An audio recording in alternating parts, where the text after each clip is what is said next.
안녕하십니까, 강재현입니다. 국내 코로나19 확산 추이를 보면 최근 해외 유입이 큰 변수가 되고 있습니다. 이라크 건설 노동자를 중심으로 확진자가 계속 추가되고 있고 또 부산항에 입항한 러시아 선박 관련해서도 2차 감염 사례까지 나온 건데요. 이렇게 해외 유입을 통한 지역사회 감염에 대한 우려가 커지면서 정부는 해외 유입 방역을 더욱 강화한다는 방침입니다. 시민의 방송 TBS는 월요일부터 일요일까지 매일 아침 9시부터 9시 50분 TV와 유튜브를 통해 코로나19 특집 생방송을 보내드리고 있습니다. 질병관리본부에 따르면 어제 0시 기준으로 국내 코로나19 누적 확진자는 총 14,150명으로 집계됐습니다.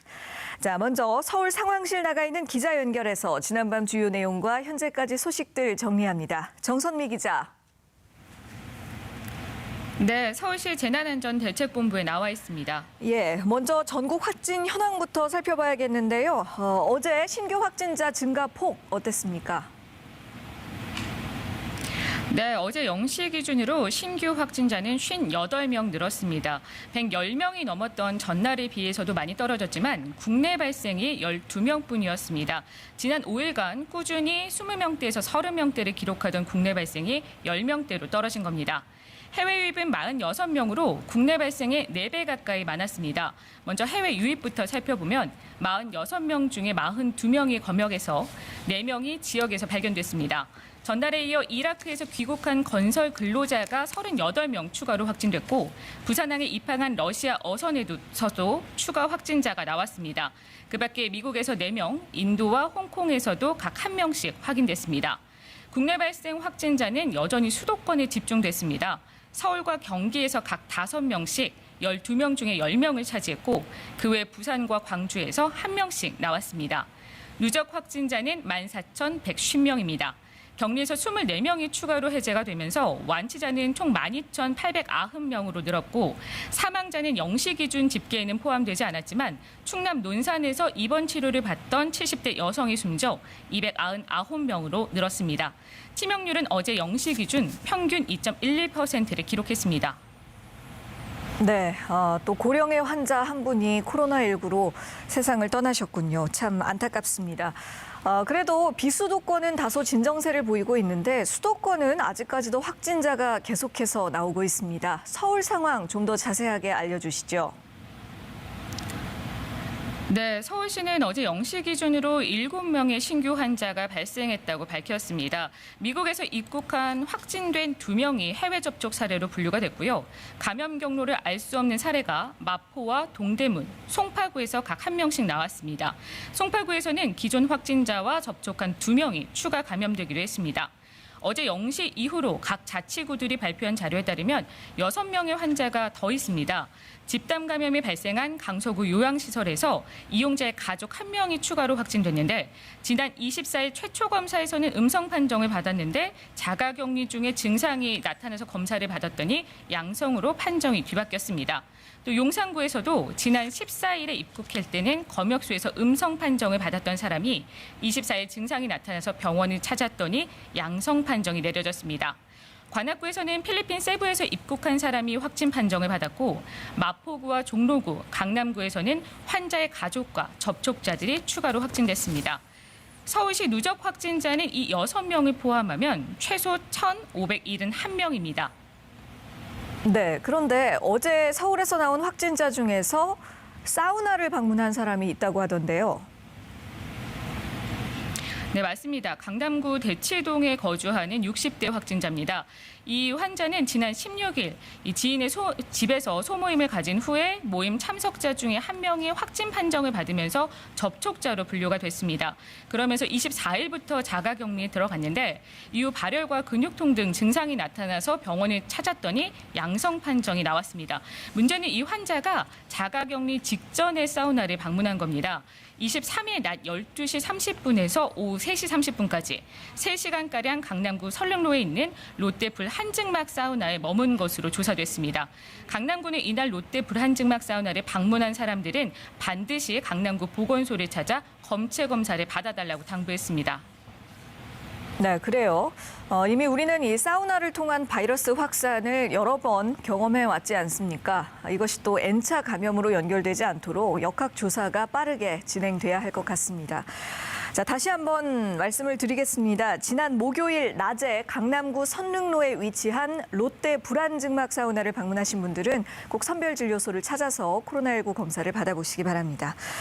예, 한편 지난 금요일 정부 서울청사에서도 확진자가 나왔었는데요. 이쪽은 어떻게 됐나요? 추가 감염자가 나왔는지요? 네, 서울청사 안에서는 없었습니다. 행정안전부는 정부 서울청사에서 확진자 관련해서 접촉자 57명이 검사를 받았는데 오늘 오전 모두 음성 판정을 받았다고 밝혔습니다. 서울청사 확진자는 본관 3층에서 근무했는데요. 접촉자 모두가 음성 판정을 받음에 따라서 금요일부터 폐쇄된 3층을 포함해서 청사 전체가 오늘부터 정상 운영됩니다. 역학조사 결과 확진된 직원은 평상시에 마스크를 굉장히 잘 착용을 하고 사무실에서 도시락 식사를 하는 등 개인 방역 수칙을 잘 지킨 것으로 드러났습니다.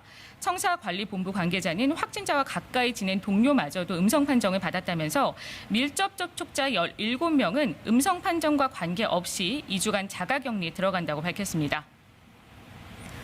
예, 이번 사례에서 추가 감염자가 더 이상 나오지 않는다면 개인 방역 수칙을 평소에 잘 지키는 것이 얼마나 중요한지를 또 한 번 증명해주는 사례가 되겠네요. 자, 마지막으로 서울시의 코로나19 대응책 하나 살펴보겠습니다. 서울시가 대중교통 마스크 착용에 대한 특별 대책을 내놨다고요. 네, 앞으로 지하철에서 마스크를 착용하지 않은 사람을 만났을 때 마스크를 써라 마라 하는 시비가 좀 줄어들 것으로 예상이 됩니다. 서울시는 애플리케이션 또따 지하철에 마스크를 안 쓴 승객을 신고하는 기능을 다음 달 3일부터 넣기로 했습니다. 최근 2달 동안 서울교통공사에 마스크를 쓰지 않은 승객 때문에 들어온 민원이 16,000건이 넘고 마스크 착용을 권하는 직원에게 폭언을 하거나 폭행한 경우도 5건 발생했습니다.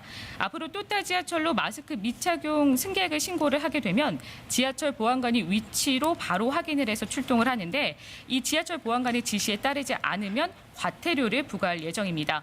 지하철 탑승할 때 반드시 마스크 착용하셔야겠습니다. 지금까지 서울시 재난안전대책본부에서 전해드렸습니다. 네, 정선미 기자 수고하셨습니다. 계속해서 코로나19에 대한 좀 더 자세한 이야기 나눠봅니다. TBS 보도본부의 공혜림 기자와 함께하겠습니다. 어서 오십시오. 안녕하세요. 자, 조금 전에 브리핑 내용에서 살펴본 대로 전국의 코로나19 해외 유입 건수가 국내 발생의 4배 정도 비중을 차지하고 있습니다. 이 상황 좀 더 자세하게 짚어주시죠. 네, 어제 0시 기준 해외 유입 사례인 46명 중에 이라크발이 38명입니다. 네. 모두 지난 금요일인 24일에 이라크에서 전세기를 타고 우리나라로 입국을 한 우리 건설 근로자들인데요. 그날 293명이 함께 귀국을 했습니다. 입국한 당일에만 36명이 확진 판정을 받았고 그리고 어제 39명이 추가가 됐습니다. 다시 말해 이라크 근로자 가운데 확진자는 75명으로 확인이 됐습니다. 지난주 금요일에 귀국한 이라크 교민 중 4명 중 1명꼴로 지금 현재 감염된 상황인 건데요. 네. 여기서 주목할 점은 이라크발 환자가 앞으로 더 나올 수 있다는 점입니다. 왜냐하면 입국하는 과정에서 증상이 있는 사람은 그 즉시 바로 진단검사를 받지만 증상이 없으면 임시생활시설로 이제 이동을 하거든요. 이동을 한 경우에도 사흘 안에 진단검사를 또 받게 됩니다. 네네. 이때 이렇게 격리시설로 이동을 해서 사흘 안에 진단검사를 받으신 분들 중에서도 30명 넘게 확진자가 나온 상황입니다. 그러니까 입국하는 과정에서는 증상이 없어서 임시생활시설로 이동을 했지만 거기서 이뤄지는 진단검사에서 확진 판정을 받으신 분들이 30명이 넘기 때문에 앞으로 진단검사 중이신 분들 또 검사 결과 양성을 우선 받았지만 일정 시간이 지나면 양성으로 바뀌게 되는 분들이 더 추가적으로 나올 수 있어서 긴장의 끈을 놓을 수 없는 상황입니다. 그래서 지금 현재 임시생활시설에서는 이라크 근로자분들이 215명이 현재 격리생활 중이시거든요. 네. 이분들 가운데서도 양성 판정이 추가적으로 나올 수 있을지 좀 귀추가 주목됩니다. 예.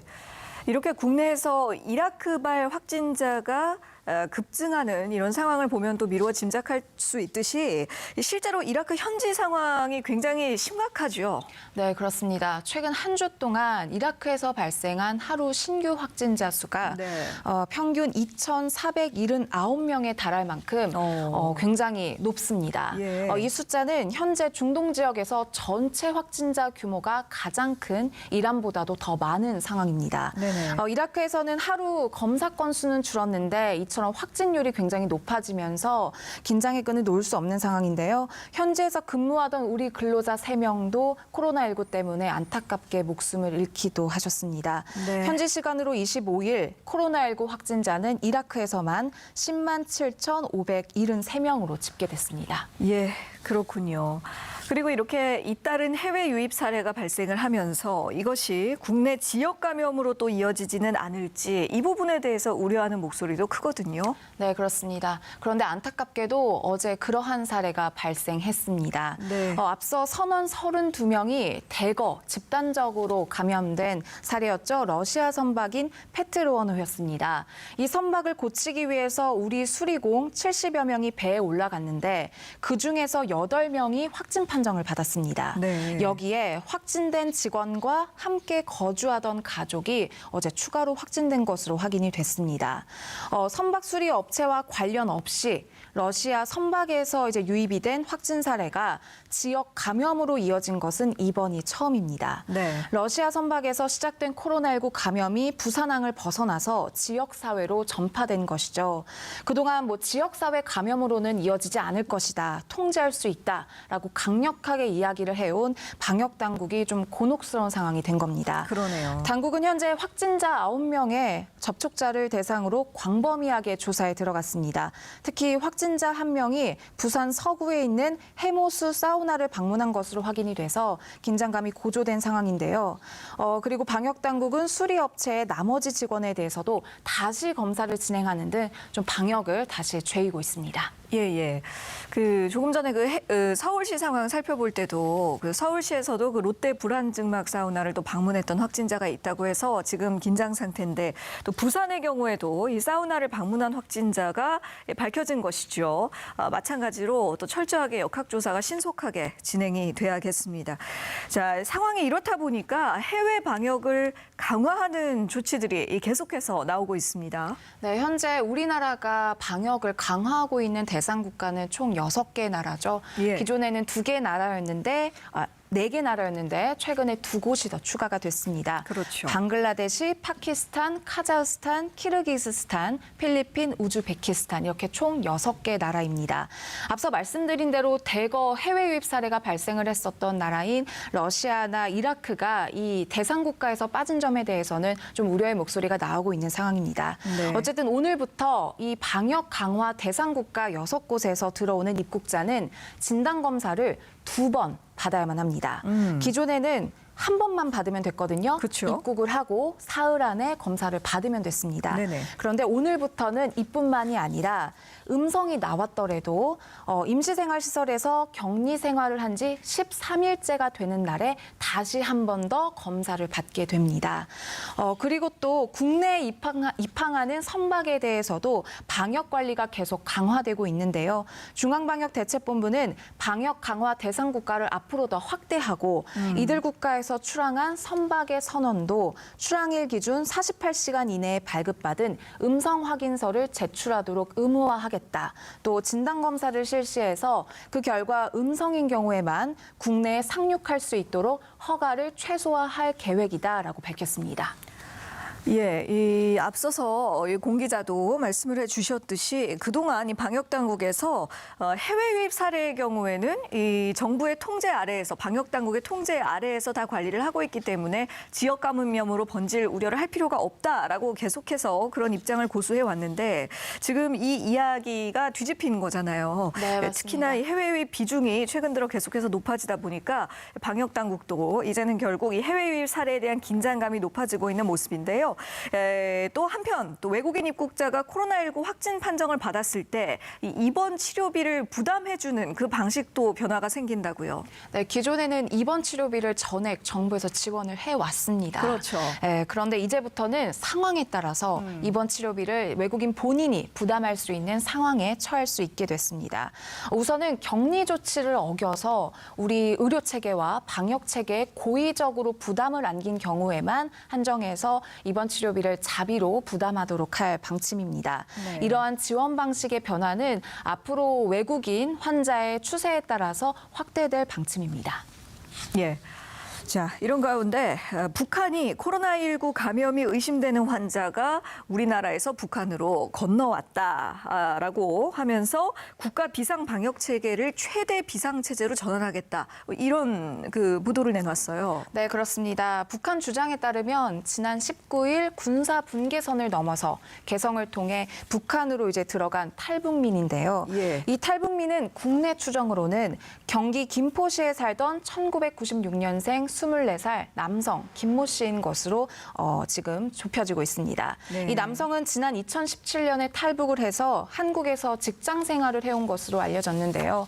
또 지난달에는 알고 지내던 여성을 성폭행한 혐의로 경찰 조사를 받았고 그에 따른 구속영장도 발부된 상태입니다. 최근 김포시에 있던 아파트의 보증금을 찾고 또 평소에 빌려 쓰던 지인의 승용차를 팔아서 3천만 원가량을 달러로 환전한 것으로 알려졌습니다. 네네. 북한의 중앙통신은 이 탈북민의 입안의 분비물과 또 혈액을 검사한 결과 코로나19로 의심할 만한 석연치 않은 결과가 나왔다고 전했습니다. 그래서 이 남성에 대해서 격리 조치를 내렸고 네. 개성을 완전히 봉쇄한 뒤 사건이 발생한 전방부대를 집중 조사하겠다는 방침입니다.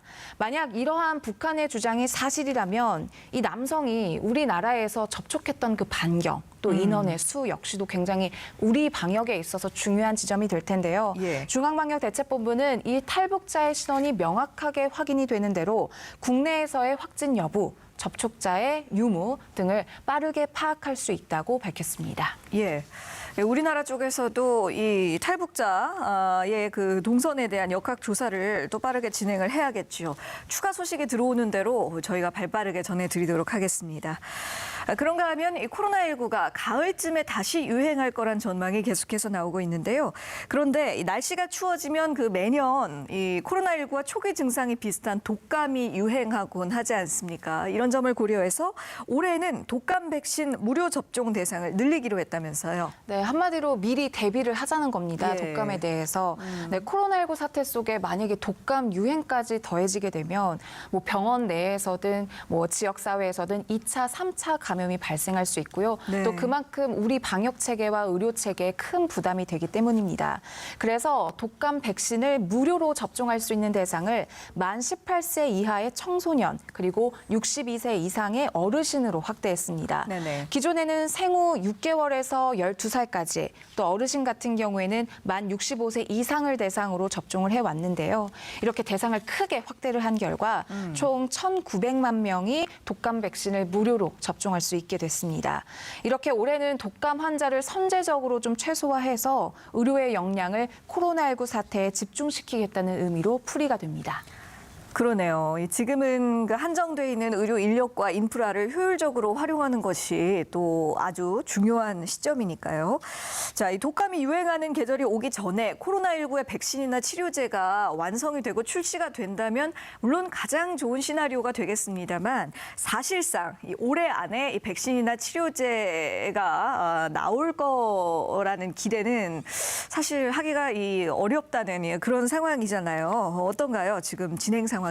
그래도 조금은 긍정적으로 바라본다면 네. 현재 전 세계적으로 임상시험 단계에 있는 코로나19 백신 후보 물질이 24종에 달합니다. 예. 네, 치료제 같은 경우에는 렘데시비르가 주요 국가에서 긴급하게 사용될 수 있도록 현재 여러 가지 관련 연구가 활발하게 이루어지고 있습니다. 지난 24일 우리 식품의약품안전처도 특례 수입을 통해서 수입이 되어오던 공급되어 오던 렘데시비르를 품목 허가하기도 했습니다. 네. 이 밖에 올 하반기부터는 주요 글로벌 기업이 혈장 치료제와 항체 치료제에 대한 임상 시험을 진행할 예정입니다. 국내 같은 경우에는 백신은 제넥신의 DNA 백신이 지난 6월 임상 시험에 착수를 해서 내년 하반기에 완료하는 것을 목표로 진행하고 있습니다.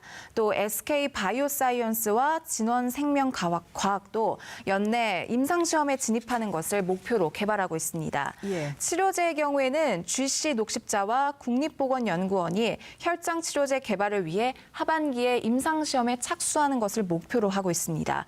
또 항체 치료제 개발, 약물 재창출 연구를 위한 임상시험도 현재 15건이 승인된 상황입니다. 네. 현재 이 영국과 중국, 미국을 비롯해서 여러 나라들이 백신과 치료제 개발에 앞다투어서 뛰어들고 있는데요. 우리나라에서도 긍정적인 소식이 들려오기를 기대해 보도록 하겠습니다. 지금까지 TBS 보도본부 공혜림 기자와 이야기 나눴습니다. 수고하셨습니다. 지금 여러분께서는 코로나19 특집 생방송 TBS와 함께하고 계십니다. 네, 이번에는 코로나19 관련 국내외 현황과 심층적인 이슈들 전문가와 함께 짚어보는 시간입니다. 먼저 백순영 가톨릭대 의대 미생물학교실 교수 모셨습니다. 안녕하십니까? 네, 안녕하세요. 그리고 TBS 강양구 과학전문기자도 함께해 주십니다. 어서 오십시오. 네, 안녕하십니까? 자, 지난 주말 사이에 국내 코로나19 해외 유입 신규 확진자 수가 큰 폭으로 늘었는데요. 대부분이 이라크 건설 노동자였는데 최근에 해외 유입 확진자가 이렇게 크게 증가하고 있는 추세를 일시적인 현상으로 봐야 할지 아니면 어떠한 경고의 신호로 봐야 할지 어떻게 보고 계신지 궁금합니다. 이라크가 이게 최악의 상황으로 가고 있으니까 지난번에 귀국한 사람들도 105명 중에 45명이 감염되었었거든요. 네. 그래서 지금 293명이 입국을 했는데 이제 첫날 36명 그리고 어제 또 35명이 어제가 36명인데 여기에 한 명이 더 추가되었다고 그래요. 네네. 네, 그래서 토탈 하면은 75명이 지금 감염되었기 때문에 293명 중에 74명이면은 75명이면은 많아 보이기는 하지만 예. 실제 우리가 처음 예상했던 것보다는 그래도 상당히 적은 편인데 네. 문제는 지금부터도 이 음성이 어떤 사람들이 또 나올 수가 있기 때문에 아직 안심할 수는 없지만 예. 일단은 상황으로 봐서는 뭐 아주 대규모로 나올 것 같이 보이지는 않습니다. 예. 또 한 가지는 이제 러시아선 부선에서 이 수리공들이 감염된 경우가 있는데 네. 여기에서 이제 2차 감염이 한 명 더 나왔다고 그래요. 지금 그렇죠. 수리공의 지인이 나온 부분이 이게 지금 7월 8일 날 입항해서 20일까지 수리를 했었기 때문에 이 사이에 영도와 해운대구에서 이제 노출되었던 일상생활을 했던 부분이 있기 때문에 지금 아직 잠복기가 끝나지 않아서 네. 이 2차 감염이 한 명으로 끝나면 좋겠지만 좀 더 나올 가능성도 있어 보이고요. 예. 이제 그래도 어느 정도 이제 해외 상황 이 정도 마무리되어지는 것 같은데 앞으로 얼마나 더 나올지 모르겠습니다만 지역사회 감염인 경우에 있어서는 사실 12명으로 굉장히 많이 줄기는 했는데 네네. 서울 수도권이 대부분을 차지하고 있고요. 예. 또 자꾸 새로 감염원을 모르는 원인 불명의 깜깜이 환자들이 계속 서울에서 몇 군데서나 나오고 있거든요. 네. 그래서 아직도 이 깜깜이 환자가 7%선 유지하고 있는 게 지금 뭐 데이터 상으로는 얼마나 되는지 모르겠습니다만은 아마 5%까지 떨어지질 않고 자꾸 더 생기는 것으로 보아서 이것이 지역사회 감염이 앞으로 얼마나 통제가 될지 이것이 관건으로 보이고 특히 이번이 이제 휴가철하고 8월 달에 또 연휴가 생기기 때문에 이 부분을 잘 넘겨야 되겠습니다. 예, 그렇습니다. 강 기자님은 어떻게 보시나요? 네, 일단은 지역사회 감염부터 이야기를 하자면은 네. 이제 오늘 0시 기준으로 이제 10명대로 줄었는데요. 사실 월요일 날 검토를 할 때는 항상 주의가 필요합니다. 왜냐하면 토요일, 일요일에는 지역사회에 발생하는 감염 건수에 대한 그 조사 수가 이제 확 줄어들거든요. 네네네. 그러니까 검사 수 자체가 굉장히 줄어들었기 때문에 지역사회에서 발생하는 숫자 자체는 적어질 수도 있으니까요. 그 부분을 좀 체크를 해야 되겠다는 생각이 들고요. 그래서 이제 화요일 정도에 나오는 지역사회 발생 숫자들을 확인을 했을 때 이게 지역사회 발생 숫자가 감소하고 있는지 줄어들고 있는지를 판단할 수 있는 근거가 될 수 있을 것 같습니다. 예. 그리고 지금 이 해외 유입 확진자 증가세는 상당히 심각한 수준으로 보입니다. 왜 심각한 수준으로 봐야 되냐면 지금 우리나라 같은 경우는 일단은 1차 유행이 끝난 다음에 지금 가까스로 살얼음판을 걷는 기분이긴 합니다만 계속해서 지금 어느 정도 통제를 하고 있지 않습니까? 그렇죠. 그렇기 때문에 우리나라 상황만 놓고 보면은 이게 뭔가 유행에 큰 고비가 잡혀가고 있는 듯이 보이는데 사실 외국은 뉴스로 보시면 알 수 있겠지만은 갈수록 상황이 안 좋아지는 상황이거든요. 미국도 마찬가지이고 브라질 마찬가지이고 그리고 또 중동 그리고 아시아 지역의 상황들이 굉장히 안 좋고 러시아 상황도 안 좋고 그나마 지금 상황이 나은 게 유럽인데 유럽도 사실은 휴가철과 맞물려 가지고 환자 수가 폭발적으로 증가할 가능성도 충분히 있습니다. 예. 그러니까 지금 우리나라는 통제가 되고 있는 상황이지만 외국의 상황은 통제가 되고 있지 않고 오히려 3, 4, 5월보다 지금 환자 수들이 폭발적으로 늘어나는 상황이기 때문에 네네. 해외에서의 압박이 지금 계속해서 높아지고 있습니다. 그렇기 때문에 어느 정도 문을 열어놓는다면은 네. 외국에서 계속해서 이 코로나19 감염 환자들이 들어오는 수밖에 없거든요. 거기에는 우리 교민들도 있을 수 있겠고 또 외국에서 들어오는 이주 노동자나 혹은 사업자 들어오시는 분들이 있을 수도 있겠죠. 이제 네. 그렇기 때문에 이 해외에서 유입하는 환자들의 숫자가 앞으로 계속해서 늘어날 수 있다라는 가능성을 염두에 두고서 네. 여러 가지 방역 대책을 세워야 되지 않나 싶습니다. 예. 지금 말씀해 주신 대로 지금도 이미 해외 유입에 대한 심각성이 지금 높은 상황이고 또 앞으로는 더더욱 또 이 부분에 대해서 경계를 강화해야 할 필요성이 있겠는데요. 지금 현재 사례들을 보자면 이라크발 감염의 경우는 보건당국이 예고했던 대로 어느 정도 예상이 가능하다고 할 수 있겠는데요. 더 큰 문제는 바로 부산항에 입항한 러시아 선박 관련 확진 사례들입니다. 어제 이 러시아 선박에 승선했던 수리업체 직원의 지인이 확진 판정을 받으면서 그동안 우려가 됐었던 해외 유입으로부터의 지역사회 감염 전파 사례가 처음으로 발생을 한 건데요. 앞으로 N차 감염을 통해서 계속해서 이 전파가 번져나갈 가능성은 어떻게 보고 계신지요? 그렇죠. 지금까지 해외 유입돼 갖고서 감염이 된 적은 있어요. 토탈 8건에 15명인데 예. 이 지금 러시아 선해인 경우는 좀 상황이 다른 것이 일단 입항함으로부터 7월 23일 날 확진될 때까지 너무 기간이 길었다는 것이죠. 모르고 있다가 전수검사를 해보니까 선원들 중 94명 중에 32명이 감염되었거든요. 예. 근데 이 선원들 자체는 격리되어 있기 때문에 큰 문제가 아닌데 네. 여기에 수리공들이 한 70명이 승선을 했었고 또 이 환경검체 안에서도 바이러스가 나오는 것으로 봐서 감염된 사람이 더 나올 수 있겠는데 어허. 문제는 이제 지역사회에 감염된 사람이 나왔다는 것이 이제 2차 감염으로선 처음 사례이거든요. 예. 그러니까 이 부분들이 지금부터 한 일주일 동안은 잠복기가 더 있기 때문에 이 N차 감염이 일어나는 상황들이 방역 당국에서 통제할 수가 없는 부분이거든요. 얼마나 네. 넓은 부분에서 이 70분들이 일상생활을 했는지가 알 수가 없기 때문에 밀접 네네. 접촉이거나 단순 접촉이거나 어디선가에 감염이 나오면은 또 이것이 너무 오래 가면은 N차 감염이 진행될 수 있기 때문에 네. 지금 이 영도구나 해운대구에서 이런 기능공들, 이 수리공들하고 접촉이 있었던 분들은 무조건 일단 진단검사를 받아보는 것이 지금으로선 좋을 것 같습니다. 일단 네. 방역 당국에서 이것을 역학조사를 해서 찾아가기에는 너무 범위가 넓어 보이기는 하고요. 이런 부분이 지금 날짜로 봐서는 그다지 많이 나올 것 같이 보이지는 않지만 예. 어느 정도 하여튼 감염이 일어났을 수 있기 때문에 지금 아주 철저하게 좀 자진해서 진단검사를 받아야 할 시기로 보입니다. 예, 맞습니다. 지금 교수님께서도 지적해 주셨듯이 이 수리업체 이 직원이 양성으로 판정을 받기까지 이 감염 사실이 밝혀지기까지 시간이 좀 다소 길었단 말이죠. 그래서 이 부분과 관련해서 방역 당국의 선제적 조치가 아쉬웠다는 그 의견도 많이 나오고 있고요.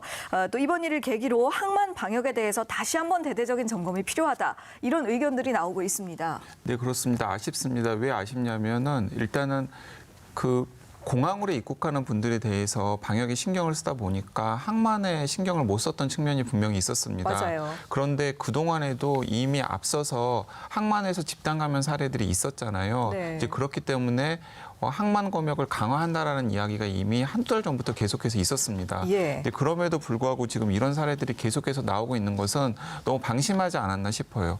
왜냐하면은 처음에 나왔던 그 항만의 집단 감염 사례에서 지역사회 감염으로 전파되는 경우가 거의 없었거든요. 네. 예, 그렇기 때문에 하선을 하지 않거나 혹은 하선을 한다고 하더라도 이 승선에 있는 외국인 선원들을 대상으로만 검역을 한다 그러면 큰 문제가 없을 것이다라고 좀 안이하게 생각을 했었던 것 같습니다. 네. 근데 막상 이제 현장의 뚜껑을 열어보니까 수리를 하기 위해서 승선하시는 분들도 있고요.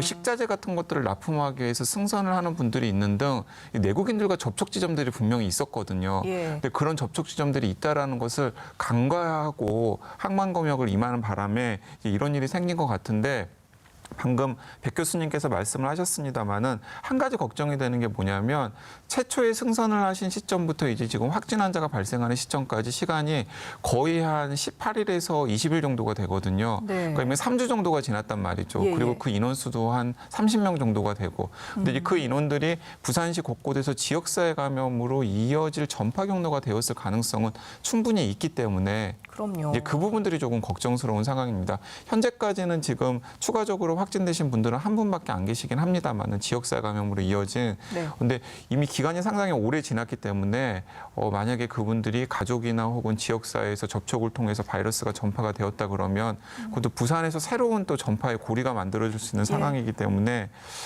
사후적으로 약간 아쉬운 부분이 있고요. 어쨌든 간에 지나간 일이기 때문에 이 기회를 시점으로 항만과 관련해서 좀 더 엄격한 방역, 여러 가지 케이스를 염두에 둔 엄격한 방역이 필요하지 않나 싶습니다. 네, 맞는 말씀입니다. 자, 이렇게 최근 해외 유입 확진자가 크게 급증하는 상황이다 보니까 해외 유입 방역도 강화가 되고 있습니다. 앞서 TBS 공혜림 기자와도 살펴봤던 내용인데요. 정부가 오늘부터 방역 강화 대상국에서 들어오는 해외 유입자를 대상으로 코로나19 검사를 강화하기로 했는데, 자, 이런 조치들이 효과를 좀 볼 수 있을지 어떤 의견이세요? 예, 조금 아까 말씀하신 것 중에 좀 한 가지만 보태드리고 싶은 게, 예. 일단 7월 8일 날 입항을 했기 때문에 사실은 검사를 안 했어요. 근데 그 이후에는 우리 그 노동자들이랑 접촉할 가능성이 있는 선원들은 전수검사를 하기로 바꿨거든요. 그럼 그 바꾼 시점에서라도 좀 먼저 해봤으면은 이런 문제가 안 생겼을 텐데, 네. 이런 것들이 선제적인 건데 이제 거기까지는 아마 신경을 못 쓴 것 같고요. 네. 그래서 또 지금 바뀐 것이, 일단 입국하시는 분들이 3일 이내에 전수검사, 진단검사를 받게 되어 있는데, 네. 격리 해제할 때는 사실은 지자체마다 다 달랐었거든요. 예, 예. 그래서 지금은 지자체들이 다 해서 이것들은 법으로 해제되기 하루 전에, 즉 13일째에 한 번 더 받는 것으로 했고요. 네. 또 이제 배인 경우에서도 선박이 출항하기 전에 상대국이 방역 위험 국가라고 하면은 출항하기 48시간 이전에 진단검사를 받아서 음성을 받아야만 출항하고 들어올 수 있다 하는 것. 예. 또 보통 이 화물선 같은 것들은 우리나라에 들어와도 선원들이 내리지 않는 경우가 많거든요. 근데 내리는 분의 경우에 있어서는 무조건 진단검사를 받아서 음성이 돼야만 하선할 수 있다. 이렇게 바꿨습니다. 네네. 또 하나는 얼마 전에 바뀐 것인데, 이제 교체 선원으로 들어오는 경우에 있어서는 진단검사 하지를 않았었는데, 그 교체 선원으로 들어온다 할지라도 비자도 필요하고 전수검사해서 진단검사를 하겠다. 이건 특히 필리핀 같은 동남아시아에서 우리 선원들로 많이 교체가 돼서 들어오는 거기 때문에 숫자가 상당히 많은 것은 사실입니다. 예. 그동안은 사실 그 초반기부터 우리가 항공 쪽의 방역에만 너무 역량을 집중했던 것이 사실이지 않습니까? 그런데 자꾸 이제 항만 쪽에서 이런 허점들이 드러나게 되면서 이제라도 좀 항만 쪽에 대한 방역을 좀 많이 이렇게 강화하려는 움직임이 보이고 있는 상황입니다. 자, 그리고 또 정부가 해외 유입발 코로나19 확산세에 대응하기 위해서 앞으로 외국인 확진자의 치료비를 본인이 직접 부담하도록 바꾸겠다라는 방침을 밝혔는데요. 그동안 국내 외국인 코로나19 확진자의 치료비는 전액 국고로 지원이 됐었습니다. 그런데 이것이 내국인과의 형평성에 맞지 않다. 이런 문제 제기도 계속 있었거든요. 근데 이건 약간 조금 토론이 필요한 부분인 것 같긴 합니다. 왜냐하면 외국인이라고 하더라도 국내에 들어오면 그 분들은 사실 바이러스는 내국인, 외국인을 가리지 않거든요. 예. 그렇기 때문에 외국인이 가지고 있는 바이러스라고 하더라도 그 바이러스는 결국 국내인에게 전파될 수 있는 위험 요인이기 때문에, 그 논리로 사실은 우리나라 방역 당국에서 외국인도 우리나라 내국인과 똑같은 형평에 맞춰가지고 그냥 무료로 진료를 해줬다는 겁니다. 예. 사실 무료라고 하지만 이것이 다 국민건강보험이나 혹은 우리 세금의 국고로 보조가 되는 것이기 때문에 네. 결코 무료라고는 할 수 없는 것이죠. 근데 이제 처음부터 이래서 사실은 우리나라가 홍보도 했었어요. 아, 이 부분을요? 이제 한국은 굉장히 개방적이고 그리고 어쨌든 간에 외국인과 내국인을 구별하지 않고 코로나19를 진료를 해준다라는 부분을 사실은 홍보까지 했었던 부분입니다. 그것이 그 K-방역 마케팅의 네, 일환인가요? K방역 마케팅의 일환으로 홍보까지 했었던 거죠. 예. 아, 한국은 이렇게 이상한 나라다. 심지어는 한국에서 외국인이 환자가 발생을 해도 진료까지 그냥 해준다.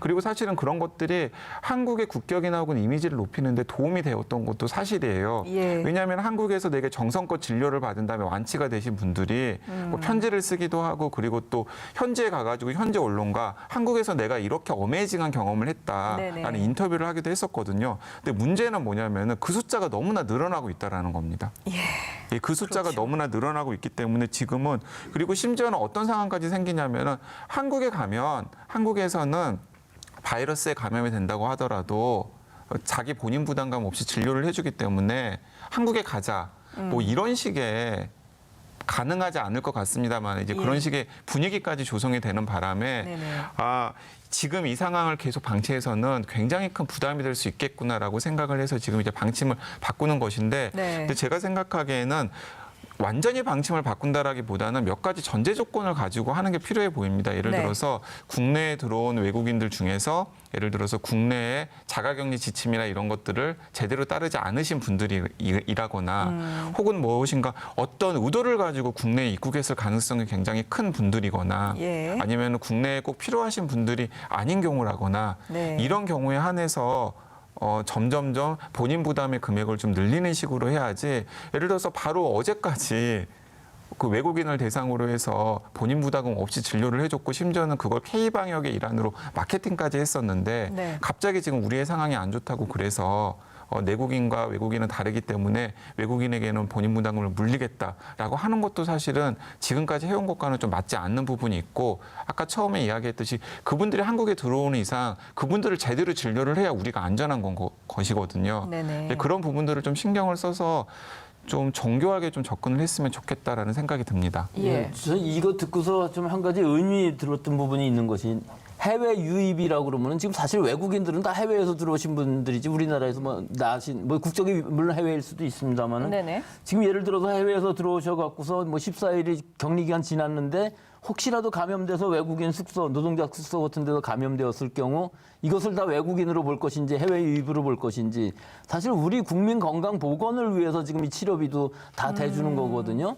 그러니까 실제 이 대주는다는 것이 투자인 것이지 실제로 이것이 낭비가 아니라고 지금 우리 국민들의 생각이 좀 많이 다른 것이 왜 외국인들까지 해주냐 뭐 이런 식인데 예. 사실은 꼭 그렇지 않다 하는 것하고 외국인 노동자들이 우리나라에 들어올 때 우리나라에서 좀 돈을 벌어가겠다는 생각도 있지만 우리나라 경제에도 굉장히 많은 도움을 주는 것이고 이 사람들이 만약에 감염되면 우리 전체의 지역사회 감염이 확산될 수밖에 없고 예. 또 이 사람들이 아프면 바로 병원에 갈 수 있는 시스템이 돼야지 진료비 때문에 내가 못 간다고 생각하면 큰일 날 부분이 있거든요. 네. 그러니까 이 싱가포르처럼 되지 않기 위해서는 이런 부분은 좀 더 지금 결정된 것은 아니기 때문에 앞으로 좀 더 논의가 필요하고 어느 정도 악용되는 건 막아야 되겠지만 이걸 전체적으로 외국인이기 때문에 안 된다 하는 것은 이건 굉장히 맞지 않는 정책인 것으로 보입니다. 예, 그러니까 이 부분을 단순하게 생각할 지금 문제가 네. 아니군요. 강 기자님께서 지적해 주신 것처럼 아예 처음부터 외국인들에 대한 지원이 아예 없었다면 모르겠으나 전액 지원을 해주다가 갑자기 이렇게 외국인에 대해서는 아예 지원을 하지 않겠다라는 식으로 급격하게 이 태세 전환을 해버리면 이것이 너무 급작스러운 느낌이 상당히 들고요. 그리고 좀 교수님께서 덧붙여 주셨듯이 이 외국인들에 대한 치료가 이게 그 불필요한 부분이 아니라 그 국내 방역을 위한 또 투자의 일환이라는 말씀이시잖아요. 이런 여러 가지 부분들을 좀 잘 고려를 해서 말씀하신 대로 조금 더 심층적인 고민과 또 토론이 필요할 것으로 보입니다. 자, 이렇게 해외 유입 사례에 대해서 자세하게 두 분과 이야기 나눠봤고요. 계속해서 국내 지역 감염 사례도 조금 더 들여다보도록 하겠습니다. 자, 먼저 최근 코로나19 확진자가 급증해서 애를 먹었었던 전남과 대전의 경우를 보자면 이제 지역 상황이 조금씩 안정을 되찾게 되면서 사회적 거리두기 단계가 다시 1단계로 하향이 됐습니다.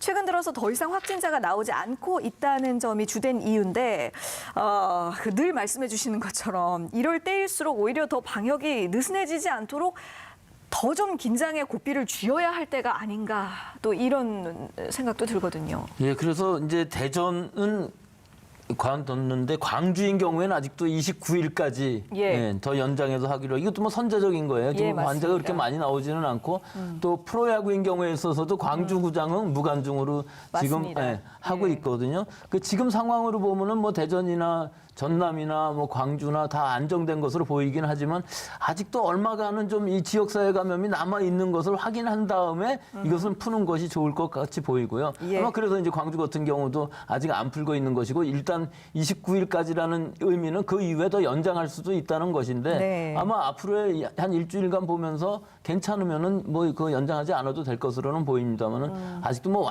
완전히 안심할 부분은 아니지만 오히려 서울 수도권 지역에 자꾸 환자가 더 늘어나고 감염원 불명이 나타나는 이 환자들의 수가 또 다시 이 다른 지역으로 확산되는 것을 막는 것이 훨씬 더 중요해 보이는 것은 사실이고 또 지금 굉장히 효과를 봤던 거는 이런 방판 업체 같은 것들을 아주 잘 통제함으로 해갖고서 환자가 많이 줄었던 것으로 보입니다. 예, 지금 교수님께서 바로 정확하게 수도권에 대한 언급을 해주셨는데요. 그렇습니다. 이 수도권을 중심으로 교회나 요양시설 같은 이런 곳들에서 산발적인 감염이 계속해서 발생을 하고 있다는 점 여전히 굉장히 우려가 되는 대목이죠. 네, 그렇습니다. 수도권 상황은 여전히 걱정스러워 보입니다. 이게 왜 걱정스러워 보이냐면은 잠시 방심하면 다시 전파 경로를 모르는 집단 감염이 생기고 예. 그리고 조금 조심하면은 그 숫자가 줄어들었다가 또 다시 방심하면은 다시 또 확산하는 추이들이 계속해서 반복적으로 일어나고 있거든요. 네네. 이것은 무슨 말이냐면은 이제 수도권에서 바이러스 밀도가 낮춰지지 않고 계속해서 지금 밑에 깔려 있는 채 진행이 되고 있다라는 것입니다. 그러니까 지금 우리가 방송을 하고 있는 이 상황에도 수도권 어느 곳에서는 바이러스 전파가 일어나고 있다라는 것이에요. 맞아요. 네, 그런데 그것이 자칫 방심하면은 어떤 집단 감염의 고리로 연결이 되면은 네. 교회나 혹은 노인 요양시설이나 혹은 사무실 같은 곳에서 집단 감염이 나타나고 있다라는 것이거든요. 근데 이제 한 가지 이제 그 긍정적인 사례는 무엇이냐면은 지난 주말에도 계속해서 수도권 곳곳에서 사무실이나 혹은 등등에서 집단 감염으로 이어질 법한 확진 환자 발생 사례가 있었는데 다행히 사무실 방역을 잘하고 개인위생을 철저하게 관리하고 마스크 등을 잘 착용한 경우에는 그냥 전파 경로를 모르는 한 사람의 확진 환자에서 바이러스가 멈췄습니다. 그러지만은 그렇지 않고 소모임을 하거나 식사를 하거나 혹은 마스크를 착용하지 않거나 혹은 생활 방역에 철저하지 않았던 곳에서는 여지없이 집단 감염이 일어났거든요. 예. 이 말은 무슨 말이냐면은 계속해서 조심을 하지 않으면은 수도권 어디서라도 언제라도 다시 집단 감염 사례가 나타날 수 있다라는 이야기고요. 네. 그나마 이제 그런 상황이 계속해서 반복되지 않은 것이 일상생활에서 시민들이 굉장히 방역 수칙을 잘 지켜주고 있기 때문에 바이러스 확산세가 지금 수준에서 이게 멈추고 있다는 생각이 듭니다. 예. 근데 예를 들어서 지금보다 조금 더 방심하면은 다시 또 굉장히 우려스러운 사례로 이어질 수 있기 때문에 지금 계속해서 살얼음판을 걷는 기분으로 긴장을 해야 된다라고 생각합니다. 예, 맞습니다. 수도권 어디든지 이 지금 같은 상황에서는 언제든 또 새로운 집단 감염의 근원지가 될 그런 위험성이 있는 상태라고 우리가 생각을 해야겠습니다. 그런데 이 수도권에서도 가장 주목을 받고 있는 집단 감염의 발생 근원지 뭐 꼽아보자면 교회나 요양시설 이런 곳들이 있겠는데요. 이 교회나 요양시설 같은 공간들은 코로나19 발생 초기부터 집단 감염의 고위험 시설로 지목됐고 또 각별한 주의를 계속해서 당부하고 강조했던 그런 곳들인데 왜 지금까지도 이런 곳들에서의 감염이 끊이질 않고 발생을 하는 건지 무엇이 문제인지 다시 한번 되돌아보게 되네요. 예, 이게 두 곳이 좀 상황은 많이 다르죠. 요양시설의 경우에 있어서는 사실은 그 안에서 집단 발생이 일어나게 되면은 굉장히 치사율이 높고 네. 또 중증으로 가시는 분들이 많으니까 예, 예. 위험하니까 우리가 이 코로나19 사태 초기부터 잘해야 된다고 계속 얘기를 하지만 이것이 근본적으로 어려운 이유가 이 요양시설은 요양원에 근무하시는 의료진이라든지 간병인이라든지 관계인 같으신 분들이 아무리 열심히 발열 체크를 하고 하더라도 지금 이 바이러스가 무증상 감염이라는 것들이 있기 때문에 자기 자신도 모르는 사이에 증상도 없이 결국은 또 요양병원이라는 의미가 고령자분들이 계속 누워 계시고 하기 때문에 밀접한 접촉이 일어날 수밖에 없어서 네. 자기도 모르는 사이에 감염시키는 일이 계속 생길 수밖에 없거든요. 그렇다고 해서 지금 이론적으로는 뭐 계속 진단검사를 하면 되겠지만 그것도 또한 불가능한 일이거든요. 그래서 어느 정도 기간을 두고서는 아마 거기 계신 분들 전체를 뭐 풀링 상태로 해서라도 주기적으로 좀 진단 검사를 하는 것이 선제적으로 필요할 것 같고 네. 또 의료진이라든지 이 간병인 같은 분들은 가능하면 좀 사람이 많이 모이시는 곳 뭐 노래방, 예를 들어 노래방 같은 곳에 안 가시는 것이 좋은데 네네. 그것도 사회생활을 제약하는 거라 굉장히 어렵기는 하지만 예. 좀 더 근본적으로 그런 방역이 아주 좀 선제적으로 해야 되는 부분들이 필요하고 또 가능하면은 그 의료진들도 좀 어느 정도 몇 달에 한 번이라도 진단 검사를 받아서 선제적으로 내가 지금 현재는 안 가지고 있다는 걸 증명하는 방법 이외에는 더 이상의 선제적인 방법은 없을 것으로 보이고요. 예. 교회인 경우는 지금 우리 집단 감염이 일어나기만 하면은 교회가 중간고리가 돼서 계속 문제가 생기고 있거든요. 그러니까요. 근데 그 뭐 아무리 법적으로 소모임 금지한다고 그래도 소모임 모였는데 개신교 환자는 안 되고 믿지 않는 사람은 뭐 법에 저촉 안 된다 그러면 이거 자체가 좀 모순이었어요. 그래서 2주일 이후에 지금 이것은 풀었지만 이것은 그런 문제가 아니라 목사님들이나 교회의 뭐 장로님들 같은 관계자분들께서 지금은 이런 좀 소모임이나 무슨 수련회 같은 것들 행사 자체를 하지 말자고 하는 것이 좋겠고 네. 일단 또 한다고 해도 실내에서 아무리 친한 사람이라도 서로 다 환자 감염자라고 생각하고 방역 지침 또 개인 위생을 철저히 하면은 앞으로는 좀 더 좋아지지 않을까 그렇게 생각은 합니다. 예, 그렇습니다. 자, 이 교회 관련해서 한 가지 더 질문을 드리고 싶은데요. 지금 짚어주신 대로 전국 교회에 내려졌던 방역 소칙 의무화 조치가 해제되면서 이제부터는 예배라든가 미사 같은 종교 활동도 가능해졌잖아요. 이 종교 시설에서 감염이 계속적으로 발생하고 있는 이런 상황에서 이 조치는 좀 이르다라는 지적도 많이 나오고 있는데요. 그렇다면 앞으로 이 종교 시설에서의 종교 활동은 어떻게 해나가는 것이 좋을지 조언 부탁드립니다. 근데 지금 상태가 지금 이 사회적인 거리 단계 1단계에 있는 거기 때문에 모임이라든지 교회 예배 같은 것들은 다 지금 할 수 있는 상황인 것이거든요. 예. 그리고 큰 교회 같은 데에서 예배당에서는 거의 일어나지를 않는데 네. 얼마 전에 그 서울 송파에 있는 교회에서 사랑교회에서 나타난 것처럼 이 지키지 않는 것들이 있고 식사 특히 단체 식사라든지 그 안에서의 그 예배 후에 모임 같은 것들을 너무 장시간 갖는 것들을 꼭 하지 말아야 될 시기인 것 같습니다. 예, 이 기본적인 방역 수칙, 개인 위생 수칙을 항상 숙지하고 지키는 것이 사실은 기본에 충실한 것이 가장 확실한 방역의 길이 되겠습니다. 자, 이번에는 강양구 기자님께 질문 드리겠습니다. 어제부터 올 시즌 첫 프로야구 관중 입장이 시작됐습니다. 그런데 야구장 입장은 허용됐습니다만 야구장의 풍경은 과거와 굉장히 많이 달라진 모습이었죠. 뭐 우리에게 익숙한 집단 응원이라던가 치맥을 먹는 풍경이라던가 더 이상은 당분간 볼 수가 없게 되었는데 코로나19가 이제 이렇게 스포츠 관람 문화도 바꿔놓게 된 거죠. 네, 그렇습니다.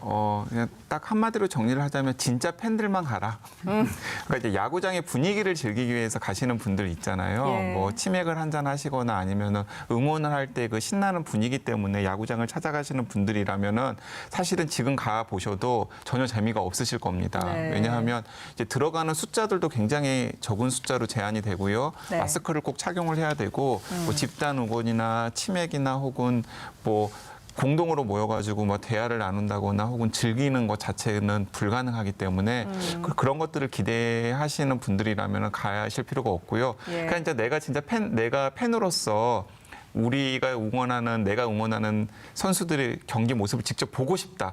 이런 분들만 미리 예약을 하고 네. 체온을 측정한 다음에 사회적 거리두기를 유지하고 이제 관람을 하시는 것입니다. 예, 그리고 사실은 입장 인원이 제한되다 보니까 뭐 예매도 쉽지 않다는 이야기도 있고요. 맞습니다. 네, 자 지금까지 백순영 가톨릭대 의대 미생물학교실 교수, TBS 강양구 과학전문기자와 이야기 나눴습니다. 수고하셨습니다. TBS 특집 생방송 코로나19를 마칩니다. 고맙습니다.